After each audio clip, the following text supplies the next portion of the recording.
क्या आप जानते हैं आज सारे संसार भर में प्रभु यीशु मसीह के सेवक हर एक प्रार्थना में प्रभु यीशु मसीह के नाम से चिन्ह और चमत्कार दिखाते हैं, रोगियों को चंगा करते और दुष्टात्माओं को निकालते हैं। परंतु इसके साथ ही साथ संसार में शैतान के लोग भी अन्य अन्य नामों से अलग अलग स्थानों पर शैतान की ताकतों के द्वारा भी बड़े बड़े चिन्ह और चमत्कार आज दिखा रहे हैं। और इसलिए सारा संसार आज भ्रम में पड़ा है कि वो किस ओर जाए, क्योंकि एक तरफ यीशु मसीह के सेवक यीशु मसीह के नाम से सच्ची सामर्थ को प्रकट करते हैं, परंतु इसके साथ ही अन्य लोग भी जो यीशु मसीह के नाम का सहारा भी नहीं लेते, वो अन्य अन्य कार्य करके और तमाम दुष्ट आत्माओं की सहायता से भी आश्चर्य कर्म दिखाते हैं और लोग बड़ी कशमकश में रहते हैं। आखिर क्या सच है और क्या झूठ है, आइए हम इस बात को जानते हैं। दूसरा थिस्सलुनीकियों 2 अध्याय 9 में इस प्रकार से लिखा है, उस अधर्मी का आना शैतान के कार्य के अनुसार सब प्रकार की झूठी सामर्थ और चिन्ह और अद्भुत काम के साथ होगा। यहाँ बाइबल स्पष्ट रूप से कहती है कि शैतान भी अंतिम दिनों में बड़े बड़े चिन्ह और चमत्कार करेगा, लेकिन उसके सारे चिन्ह और चमत्कार शैतानी शक्तियों के द्वारा होंगे और सारे अद्भुत काम और उसके चिन्ह सब के सब दुष्ट आत्माओं की ताकत के द्वारा किए जाएंगे। ऐसा ही कुछ दूसरा कुरिन्थियों उसके 11 अध्याय 13 से 15 में भी लिखा है, क्योंकि ऐसे लोग झूठे प्रेरित और छल से काम करने वाले और मसीह के प्रेरितों का रूप धरने वाले हैं। आज संसार भर में ना तो केवल प्रभु यीशु मसीह के सेवक ही काम कर रहे हैं, बल्कि शैतान के लोग भी काम कर रहे हैं। और इसमें कोई अचरज की बात नहीं कि कितने ऐसे पास्टर्स का रूप धारण करके काम कर रहे हैं, जो सभाओं को अपनी ओर आकर्षित करते हैं और दुष्ट आत्माओं की सहायता से कलीसिया के अंदर प्रचार करते हैं और बड़े बड़े चिन्ह भी दिखाते हैं। क्योंकि कलाम में लिखा है, यह कुछ अचंभे की बात नहीं, क्योंकि शैतान आप भी ज्योतिर्मय स्वर्गदूत का रूप धारण करता है। इसलिए यदि उसके सेवक भी धर्म के सेवकों का रूप धारण करें तो कुछ बड़ी बात नहीं, परंतु उनका अंत उनके कामों के अनुसार होगा। प्रियो, परमेश्वर का वचन बड़ी स्पष्ट रूप से हमें सिखाता है कि परमेश्वर के दासों का रूप दुष्ट आत्माओं के दास भी रख लेते हैं और वे परमेश्वर के दासों के समान वस्त्र पहनकर और चर्च जाकर और बड़ी बड़ी कलीसियाओं को संबोधित करने लगे हैं। और बहुत बार हमारे जीवित परमेश्वर के नाम का सहारा लेकर वे दुष्ट आत्माओं की सहायता से चिन्ह और चमत्कार भी प्रकट कर रहे हैं, क्योंकि बाइबल ऐसा बताती है उनके विषय में। देखिए, जिस प्रकार विश्वासी आश्चर्य कर्मों को होते हुए देखने के लिए परमेश्वर के राज्य की सामर्थ और पवित्र आत्मा के अभिषेक को प्राप्त करते हैं, ठीक उसी प्रकार लोग झूठे चिन्ह और चमत्कारों को करने के लिए दुष्ट आत्मा की शक्ति को प्राप्त कर सकते हैं। परंतु ये कारण नहीं है कि हम चिन्ह और चमत्कारों को करना बंद कर दें, परंतु वास्तव में हमें परमेश्वर की सामर्थ को प्रकट होते हुए देखने के लिए आगे बढ़ने के लिए प्रोत्साहित करने की आवश्यकता है। आज संसार में भले ही चाहें कितने ही लोग झूठे चिन्ह चमत्कार दिखाएं, तो भी परमेश्वर के दासों को चाहिए कि वे निरंतर परमेश्वर के नाम से काम करते रहें, क्योंकि एक दिन झूठ का भांडा फूट जाता है और लोगों को मालूम पड़ ही जाएगा कि सचमुच परमेश्वर की सामर्थ कौन सी है।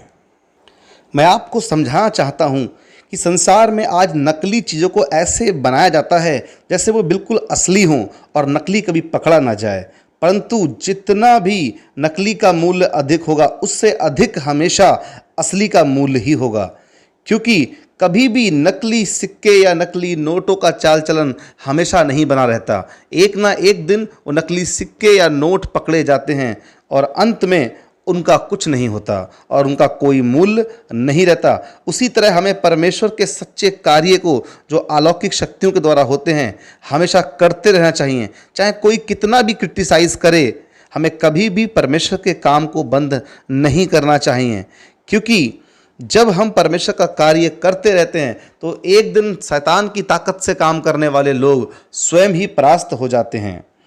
संपूर्ण बाइबल हमें दिखाती है कि परमेश्वर के सेवक भविष्यवक्ताओं को परमेश्वर की सच्ची सामर्थ प्रकट करते थे, लेकिन उसके साथ साथ शैतान के लोग भी परमेश्वर के सेवकों के समक्ष खड़े होकर उनका विरोध करते थे और शैतानी ताकत को प्रकट करते थे, बिल्कुल वैसे ही कॉपी करते थे जैसे परमेश्वर के दास किया करते थे।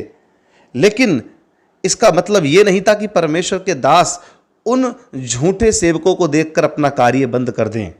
उन्होंने हमेशा उनका सामना किया और उनके समक्ष परमेश्वर की सामर्थ को प्रकट किया। मैं आपको याद दिलाना चाहता हूं, जैसे मिस्र के अंदर जादूगर जब खड़े हुए थे और उनके सामने मूसा खड़ा हुआ था और मूसा ने अपनी लाठी को डाला और वो सांप बन गई। वो लाठी जो मूसा ने डाली वो परमेश्वर की सच्ची सामर्थ को प्रकट करती थी। लेकिन ठीक उसी वक्त मिस्र के जादूगरों ने भी शैतान की ताकत से जो इल्म हासिल किया था, जो शक्ति उनके पास थी, उन्होंने भी लाठी से सांप बना दिया। उन्होंने ऐसा करके ये साबित करने की कोशिश की कि देखो हम भी ताकत रखते हैं और हमारे पास भी शक्तियां हैं। लेकिन वो ये भूल गए कि परमेश्वर की सामर्थ शैतान की हर एक सामर्थ के ऊपर है। और उस लाठी ने, जो परमेश्वर की लाठी थी, उन तमाम सांपों को जो दुष्ट आत्माओं के द्वारा बनाए गए थे उन्हें निगल लिया। मेरे प्रियो, जो आश्चर्य कर्म मूसा ने किया वो उनको ये बताने के लिए था कि परमेश्वर की सामर्थ उनकी शैतानी ताकतों से आज भी सबसे ऊपर है।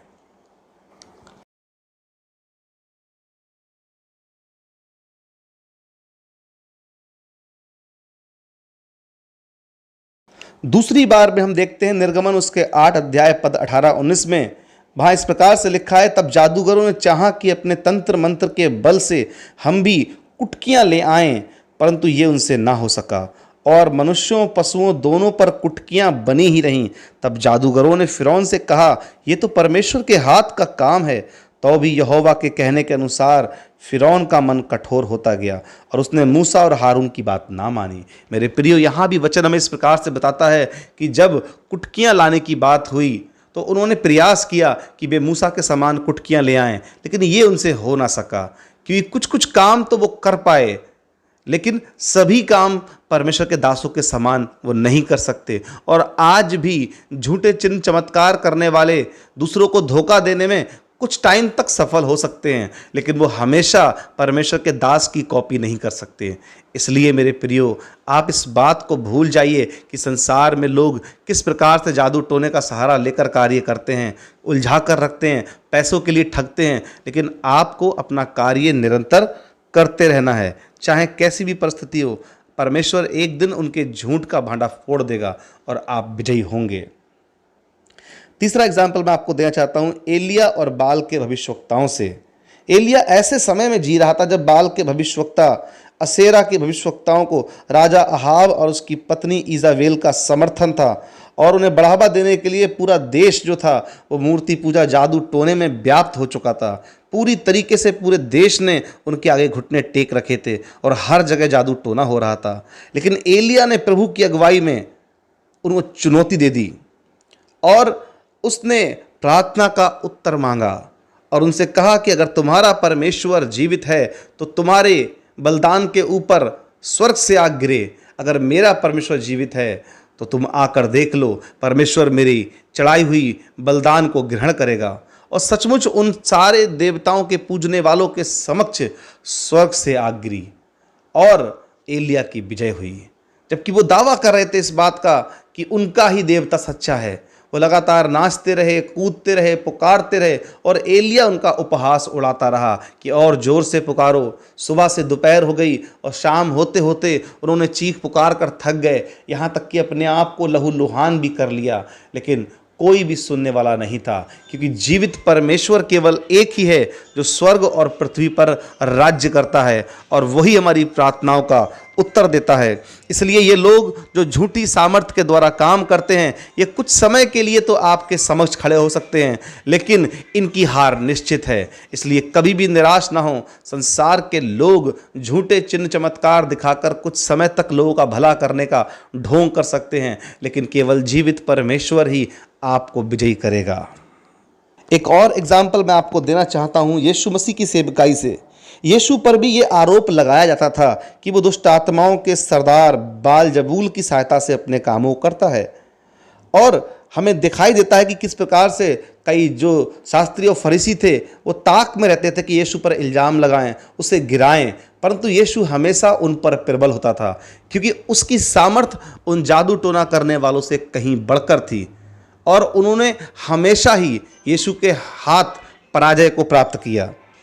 उस देश में चंगाइयाँ, भविष्यवाणियाँ, छुटकारे यीशु मसीह की सच्ची सामर्थ के द्वारा हुए, और उन बातों ने सिद्ध किया कि सचमुच यीशु मसीह की सामर्थ अलौकिक सामर्थ थी। इतना सब कुछ लोग यीशु के पीछे कर रहे थे, उसे पकड़वाना चाहते थे, मारना चाहते थे, मारने का प्रयास भी किया, उस पर कई इल्ज़ाम लगाए गए, यहाँ तक कि यीशु मसीह के अपने परिवार के लोग भी उन पर विश्वास नहीं करते थे। वो उन्हें पागल कहते थे, उसमें दुष्ट आत्मा है ऐसा बोलते थे। और उसी वक्त शैतान की सहायता से काम करने वाले लोग भी वहाँ पर मौजूद थे, जो अपने चिन्ह चमत्कारों से लोगों को अपने वश में करते थे। लेकिन इतना सब कुछ होने के बावजूद भी यीशु मसीह ने अपनी सेवकाई को नहीं रोका। वो निरंतर लोगों को उपदेश देते रहे, निरंतर लोगों के समक्ष अपने सच्चे जीवित परमेश्वर का वचन सुनाते रहे, स्वर्ग की बातें करते रहे, आश्चर्य कर्मों को प्रकट करते रहे, चिन्ह और चमत्कार करते रहे, क्योंकि वे जानते थे अंततः जीत सत्य की होगी। और सचमुच वैसा हुआ भी।